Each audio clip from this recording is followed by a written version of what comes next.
కుకుట్పల్లిలో CM Revanth Reddy పర్యటన నేపథ్యంలో BJP నేత మాధవరం కాంతారావును పోలీసులు హౌస్ అరెస్ట్ చేశారు.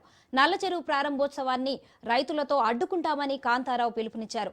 కాంగ్రెస్ ప్రభుత్వం తీరుపై బీజేపీ నేత మాధవరం కాంతారావు ఆగ్రహం వ్యక్తం చేశారు. నల్లచెరువు సుందరీకరణకు బీజేపీ వ్యతిరేకం కాదని, అయితే గ్రామ రైతుల పట్టా భూములను ఎలాంటి నోటీసులు లేకుండా స్వాధీనం చేసుకున్నారని మాధవరం కాంతారావు ఆరోపించారు.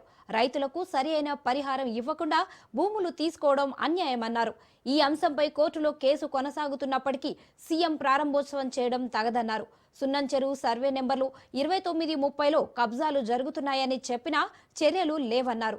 ఉన్న వాళ్లకు ఒక న్యాయం, లేని వాళ్లకు మరో న్యాయం చేస్తున్నారని విమర్శించారు.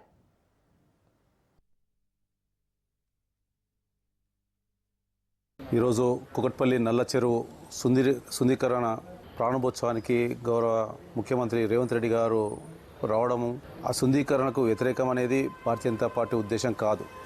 కానీ గ్రామంలో ఉన్న రైతుల యొక్క పట్టా భూములను ఎటువంటి నోటీసులు లేకుండా లాక్కొని సుందరీకరణ చేశారు. కానీ రైతుల యొక్క సమస్య పట్టించుకుంటే ఎవరు ఏమనకపోయేది కాదు.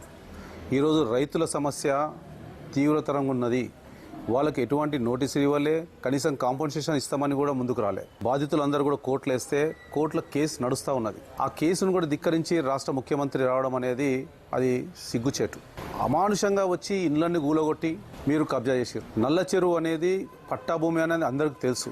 వాళ్ళకు భరోసా ఇవ్వకుండా, వాళ్ళకు కాంపెన్సేషన్ ఇవ్వకుండా ఈరోజు రాష్ట్ర ముఖ్యమంత్రి స్వయాన కోర్టును ధిక్కరించి ప్రారంభోత్సవం చేయడం అనేది అది చాలా దురదృష్టకరమైన విషయం. భయపడి ఆత్మహత్య చేసుకున్నది బుచ్చమ్మ అనే మహిళ.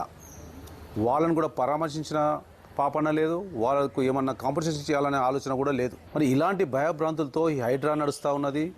దానికి మరి రాష్ట్ర ముఖ్యమంత్రి అయి ఉండి మరి ఇక్కడ ఉన్న రైతులకు న్యాయం చేసినాకనే ప్రారంభోత్సవం చేయాలి. చనిపోయిన మహిళకు ఏమన్నా కాంపెన్సేషన్ ఇవ్వాలని చెప్పేసి ఆలోచన కూడా లేదు అంటే ఇది ఎక్కడి ప్రజాపాలన? నువ్వు ప్రజాపాలన అంటున్నావు కదా, ఇక్కడున్న చెరువులన్నీ కాపాడుతానంటున్నావు కదా. ఇక్కడనే సున్నం చెరువు ఉన్నది, 29, 30 సర్వే నెంబరు, అది కబ్జా అవుతున్నది. మరి హైదరాబాద్ కమిషనర్ దృష్టికి తీసుకెళ్తే